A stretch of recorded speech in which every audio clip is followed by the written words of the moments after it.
हर हर महादेव। गुरु की महिमा और गुरु का अनुग्रह ये जानने का प्रयत्न स्वयं करना चाहिए। गुरु की महिमा अनंत है। जैसे एक श्लोक आता है, ध्यान मूलम गुरु मूर्ति पूजा मूलम गुरुपदम मंत्र मूलम गुरुर्वाक्य मोक्ष मूलम गुरु कृपा। मोक्ष का जो मूल है वो गुरु की कृपा है, और कृपा सब पे तो होगी नहीं, जो पात्र होगा उसी पे होगी। एक समय की बात है, प्रतिष्ठानपुर एक नगर है और वहाँ एक कौशिक नाम के एक ब्राह्मण रहता था।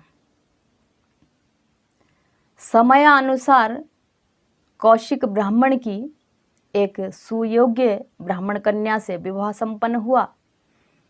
ये जो ब्राह्मणी थी, ये भगवती अंबिका की अनन्य भक्ति थी। बाल्यकाल से ही बहुत योग साधना, माँ जगदम्बा की सेवा सिमरन भक्ति किया करती थी और विवाह होने के उपरांत भी ऐसा करती रही। एक वर्ष बाद कौशिक ब्राह्मण को पूर्व जन्म के पापों के कारण, पूर्व जन्म के इसीलिए बार बार समझाते हैं कि पुण्य का तो चाहे पता इतना नहीं रखो, लेकिन पाप करते हुए डरो, पाप करते हुए भय रखो कि इसके फल तो मिलने ही मिलने हैं। तो ऐसे कौशिक ब्राह्मण का जो है विवाह के उपरांत एक वर्ष बाद कुष्ठ रोग उनको हो गया। कुष्ठ रोग जानते हो, बड़ा भयानक रोग है। कितना विकट पाप किया होगा, उसके परिणाम से ये रोग भोगना पड़ा। तो ये जो ब्राह्मणी थी, इसने बड़ा विचार किया कि अब मेरा जीवन किस तरह का हो गया है। चलो विचार किया, कोई बात नहीं, क्योंकि सती स्त्री थी, पतिव्रता थी, और समय व्यतीत होते होते कौशिक ब्राह्मण की पत्नी ने एक दिन विचार किया कि माँ जगदम्बा की तो कृपा मुझ पे है ही। कृपा इसलिए है कि मेरा मन भजन में लगता है, मेरा मन भक्ति में लगता है और पति की सेवा में लग रहा है। ये मेरे ऊपर कृपा है। क्योंकि अभी लोगों के भाषा में, लोगों के सोच में जो कभी कभी ये आता है, कभी कभी नहीं, अधिकतर लोगों के ये आता है कि भाई भगवान की कृपा ये है कि धन मिल जाए, कोई प्रतिष्ठा मिल जाए, कोई बहुत बड़ी संपत्ति मिल जाए, और जो हमारे मन में उमंग उठ रही है, तरंग उठ रही है, वो हो जाए तो दैविक कृपा है, अन्यथा दैविक कृपा है नहीं। नहीं, ये झूठ है। सुनिए कैसे दैविक कृपा होती है, कि स्वयं कह रही है, ये सती ब्राह्मणी कह रही है कि मन में कि मेरे ऊपर बहुत कृपा है माँ जगदम्बा की। और विचार किया कि लेकिन मैंने किसी से गुरु मंत्र नहीं लिया है, गुरु किसी को नहीं बनाया है। तो बड़ा विचार करते हुए उन्होंने माता का ध्यान किया, वंदन किया, और आज ध्यान वंदन करते हुए उनके मन में एक नाम उभर के आ जाता है। और नाम उभर के जब आता है, अनसुया माता के लिए उनके मन में विचार उठा कि मैं माता अनसुया को, साध्वी माँ अनसुया को, अत्रि ऋषि की जो पत्नी थी, उनको मैं अपना गुरु बनाती हूँ। प्रयागराज आज जिस जगह का नाम है, वहीं अत्रि ऋषि और साध्वी माँ अनसुया का आश्रम है। वहीं ये भगवान का तप किया करते थे। और साध्वी माँ अनसुया जी पातिव्रत धर्म का अनन्य भाव से पालन करती थी। इसलिए कौशिक ब्राह्मण की पत्नी माता अनसुया के पास आश्रम में गई और उनके सामने अपनी जो श्रद्धा भाव थी वो अर्पण की, प्रणाम किया, उनको अपने मनोभाव बताया और उनको गुरु बना लिया।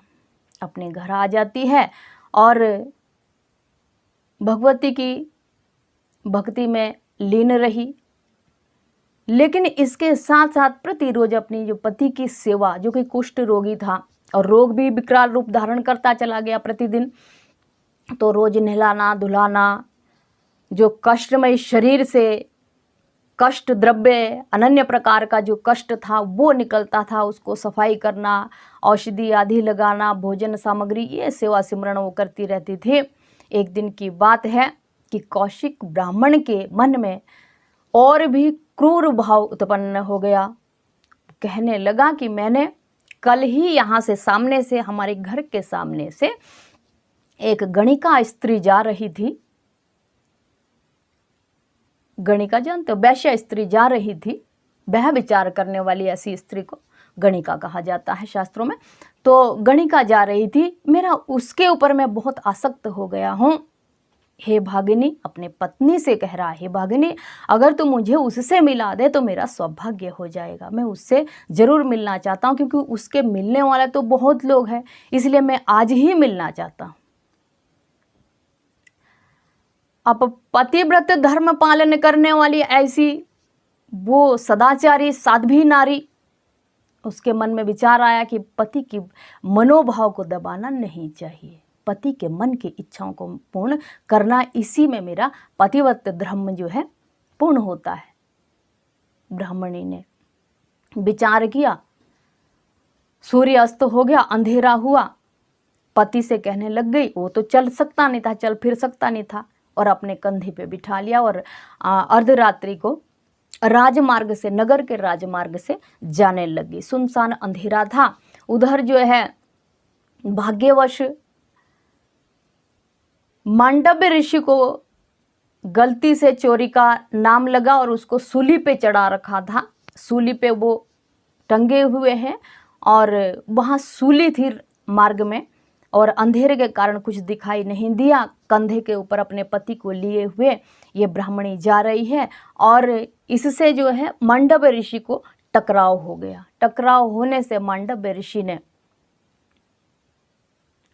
कौशिक ब्राह्मण को श्राप दे दिया कि जिस दुष्ट ने मेरा स्पर्श करके मुझे कष्ट पहुंचाया, भाई कष्ट तो पहुंचना था जब सूली में वो छिदे जा रहे हैं, तो जिसने मुझे ये कष्ट पहुंचाया वो सूर्य उदय होते ही उसकी मृत्यु हो जाए। ऐसा जब उस पतिव्रत स्त्री ने सुना कि मेरे पति को श्राप दे दिया है, तो उसी समय उसके मुख से निकला कि अगर मैंने भी पतिव्रत धर्म नियम से और सत्यता से पालन किया होगा तो सूर्य निकलेंगे ही नहीं। सती का तेजोबल कितना प्रताप होता है ये जाने आप। तो सूर्यदेव निकले नहीं। दिन हो गए 2, 4, 6, 10 महीने गए व्यतीत। देवताओं में खलबली मच गई। सभी देव आपस में मंत्रणा करने लगे कि अब क्या करें और कहाँ से ये क्रियाएं चली है। सूर्यदेव अस्ताचल में ही हैं और सारे पृथ्वी का जितने भी कार्यकारिणी हैं वो ठप हो गई है। विचार किया, ब्रह्मा जी ने ध्यान लगाया और ध्यान करके देखा कि ऐसी ऐसी घटना घटी है। अब इस घटना को हम सही कैसे कराएं। इंद्रदेव विष्णु जी कह रहे हैं कि ब्रह्मा जी कोई तो कोई उपाय हमें निकालना होगा। ब्रह्मा जी ने कहा कि कोई भी उपाय नहीं है, क्योंकि जिस स्त्री ने, जिस तपस्विनी ने, जिस पतिव्रत धर्म का पालन करने वाली ने सूर्यदेव को उगने से, निकलने से, दृष्टांत देने से रोक दिया है, उसकी जो गुरु है वो अनसुया जी हैं। अब विचार किया और सब देवता जो है अनसुया जी की शरण में आ गए। सती अनसुया माता ने जब देखा कि देवलोग आए, देवता स्तुति करने लगे कि हे साध्वी अनसुया माँ, आप किसी भी प्रकार से हमारा ये संकट दूर करें। आप ही शिष्या हैं, उसी ने ये सूर्यदेव को ढांप दिया है। आप जैसे तैसे करके भी आप इसका उपाय करें। अनसुया माता ने कहा कि ठीक है, ये कार्य आपका हो जाएगा। अनसुया माता प्रातःकाल उठी और अपनी शिष्या उस ब्राह्मणी के घर में गई। ब्राह्मणी अपनी पति की सेवा में लगी हुई है। अनसुया माता जैसे ही घर पर गई, ब्राह्मणी ने साष्टांग प्रणाम किया कि मेरे अहोभाग्य हैं, गुरु माँ मेरे घर पे आई हैं। साध्वी माँ कल्याणी अनसुया जी ने अनेकों प्रकार के धर्म और पुण्य की वार्तालाप और उपदेश किया और बाद में उस वरदान को पीछे हटाने के लिए कि सूर्य देव के कारण, सूर्य न उगने के कारण पृथ्वी पर संकट आ गया है, इसलिए हमें ऐसा उपाय करना चाहिए कि सूर्य देव उगे।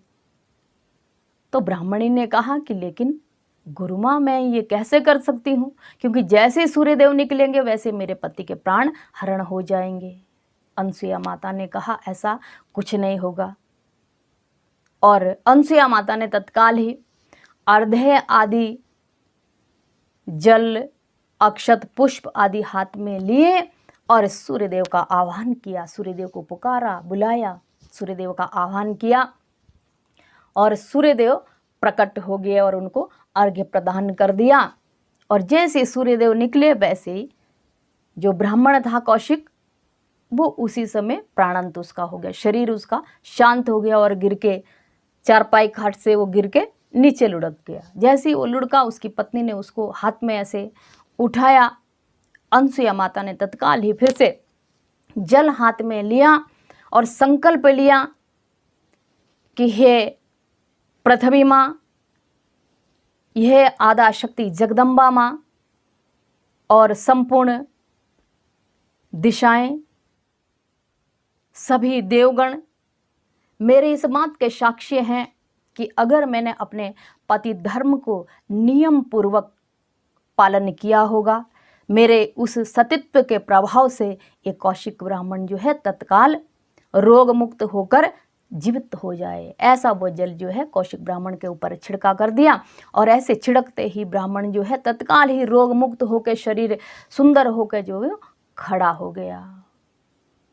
दोनों ने साष्टांग प्रणाम किया गुरु माँ सती अनसुया देवी को और उसी समय सब देवता लोग भी आके सती माँ अनसुया को प्रणाम करने लगे कि हे देवी, आपने हमारे ऊपर बहुत बड़ी कृपा की है, बहुत बड़ा अनुग्रह किया है, आप चाहो तो हमसे वरदान मांग लो।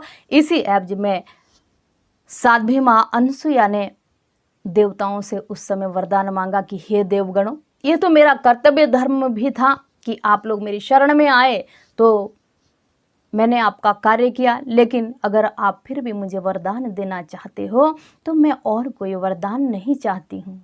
मुझे एक वरदान दीजिए कि ब्रह्मा विष्णु महेश त्रिदेव ही मेरे पुत्र रूप में प्रकट हों, मैं यही वरदान आप लोगों से चाहती हूँ। ऐसा साध्वी माँ सती अनसुया ने कहा और देवताओं ने उसी समय तथा वस्तु कहा। तथा वस्तु मायने ऐसे ही होगा और देवता लोग अंतर्ध्यान हो गए। और इस वरदान का जो परिणाम था वो आगे सुनते रहे आप। दोनों दंपति, ये पतिव्रत धर्म का पालन करने वाली ब्राह्मणी और उसके जो पति है, ये दोनों बड़े सुखपूर्वक जीवन यापन करने लगे और सती साध्वी अनसुया माता को तीनों देवताओं को पुत्र रूप में प्रकट होने का जो वरदान मिला है, एक कथा भी आप सुनते रहें। बोलिए हर हर महादेव।